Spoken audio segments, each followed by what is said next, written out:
Hey, what's up? This is Jamal Abbott. Thanks for tuning in. Here to talk to you today about the Sprint T-Mobile merger, which is finally done.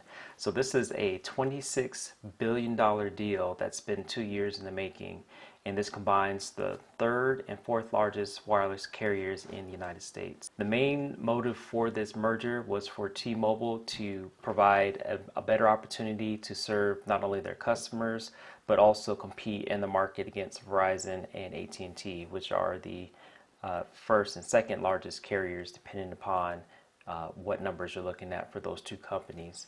But it's a huge opportunity for T-Mobile and a great opportunity for Sprint customers in the sense that these two companies combining together provides greater capacity and greater service for both sets of customers. You may be wondering, if you're a Sprint customer today, what does this mean for me? What does this mean for my plan? What does it mean for the rates and all the other discounts that I've gotten? At least in the short term, from what I've researched, there's going to be no changes to your plan. And one of the commitments that T-Mobile made with completing this merger was to not change any rates for the first 3 years.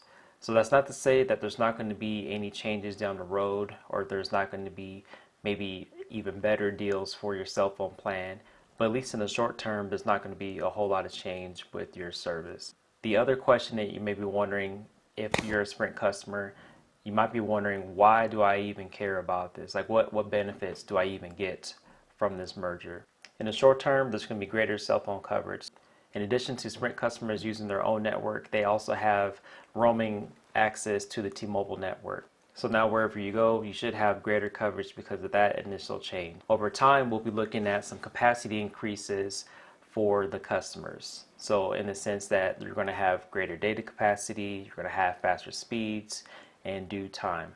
Specifically, what T-Mobile states is that there's going to be a 14 times capacity increase over the next 6 years. So they couldn't do this alone without this merger.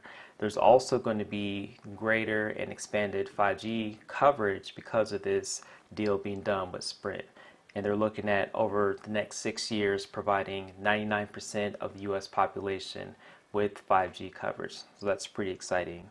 In addition to that, there's also going to be an opportunity for T-Mobile to provide another option for internet home connectivity, as well as just address the issue with rural broadband coverage, which is one of the biggest issues that needs to be handled here in the United States.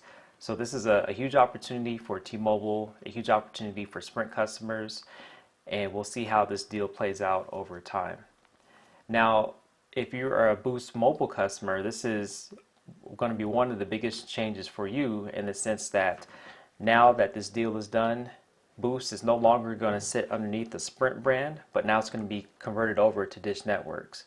So time will tell how that's going to play out, but that's supposed to be happening here within the next 90 days.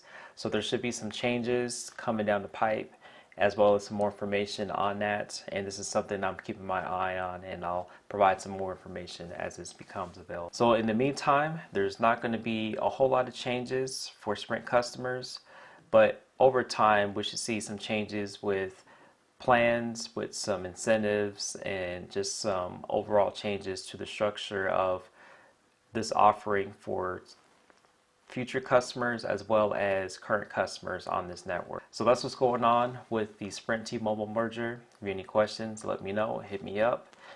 And thanks for tuning in. I'll talk to you soon.